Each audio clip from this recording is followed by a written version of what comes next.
دلته د خړکي بابا په زیارت باندې چې کوم یو کس ته کوم مقامي کس ته چې هغه د کراماتو په هکله باندې موږ ته چې څه وایي هغه څه په دې رنګ وایي. ګرانو کتونکو، زه تاسو ته د ماشوموالي د مور له غېږې وختونه د ده محبت اظهار کوم چې ما ده سره مینه وه. خو یو ټیم ما ورور دلته وکړه جنګل و، هېڅ لوټه نه منډېده، اوبه نه منډېدې.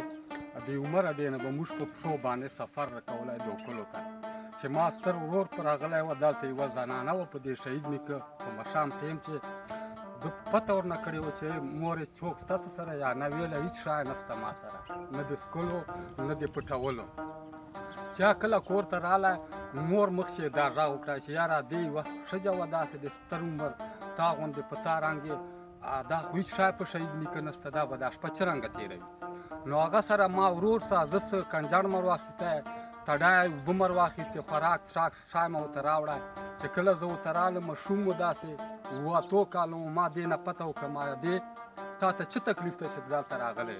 خو دې وویله چې زه ما مېړه ده خانبادر نومېږي د کټو کوټ، هغه زه تر نه وم وراثت پر یې وکړه.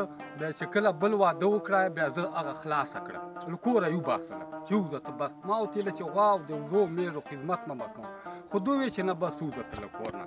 بیا ما ته چا وویله چې د شهید نیکه مزار ده په لوړې چې خړکي نیکه باندې دا هلته ډېر مشهور و، په هغه باندې چې شپه تېره کړې بیا به تا دا کار خدای حل کړي.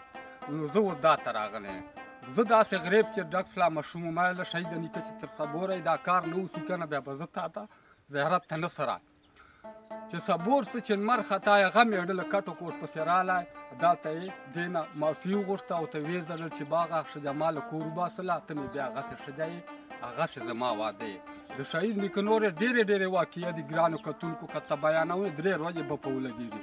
خو دا یوه حاضره چې ما ته یاده وه، په حاضر وخت هغه حالات ما تاسې ته درکړی. خو حکومت دې طرف ته هېڅ خیال توجه نه کوي چې دلته بلکې خپل سړی چې ورکړي حکومت ته به ډېره فایده رسي چې دلته یو مزوري په ده باندې د انتظام وکړي، په لکاو کروړاو به حکومت ته فایده رسي.